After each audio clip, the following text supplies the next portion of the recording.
I'm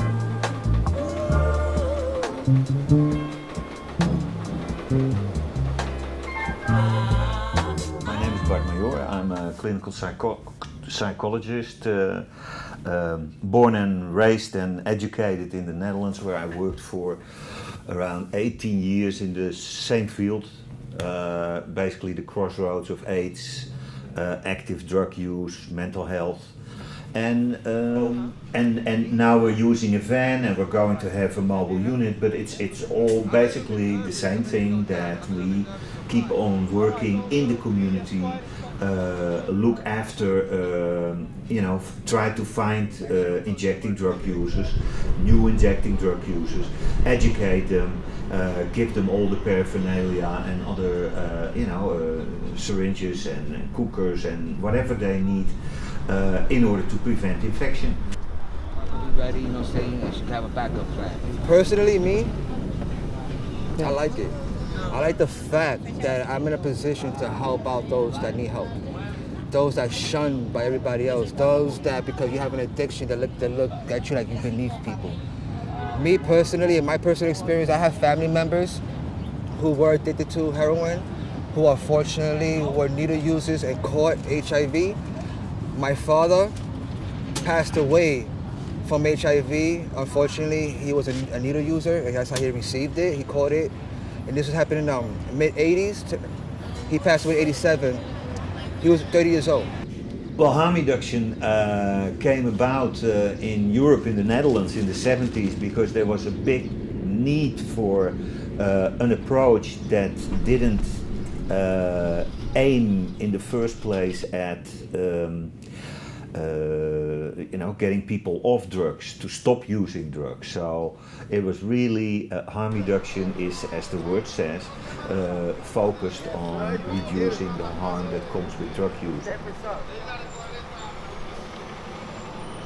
I mean, the harm reduction, as it translates on the level of services, is of course we have a syringe exchange in the first place. That's how we started, and that's still our first and foremost service.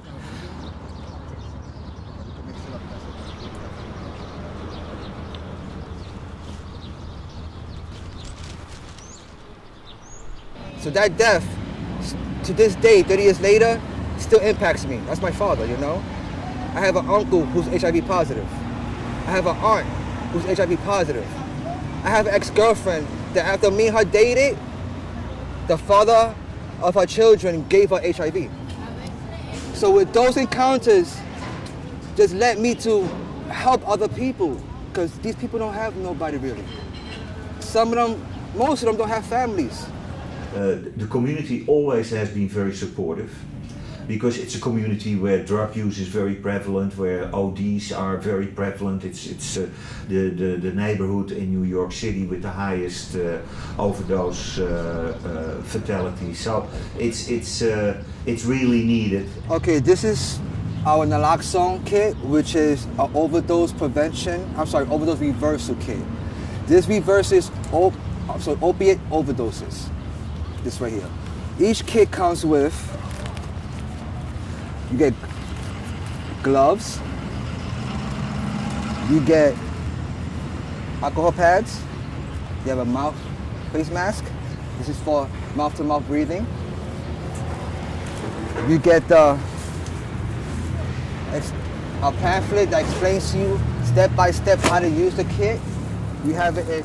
You get 2 injections, 2 syringes. Your certification to show that you're certified in the naloxone. Overdose is very high in the Bronx. So now, especially in this area. So I tell them, it's better to know what the product you're dealing with, and to be safe about it, and to spread education in sense of avoiding overdoses, than just knocking us off, So I speak to them and I try to build a good relationship with them, letting them know, hey, listen, we're here, but we're not here to stop you from doing what you're doing. Most of them, once they find out they're sick, they just tend to just not care no more.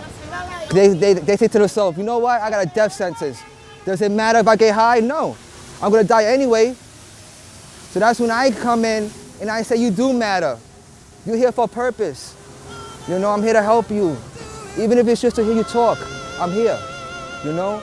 And like I said before, even if I save one person or help one person, that makes me happy.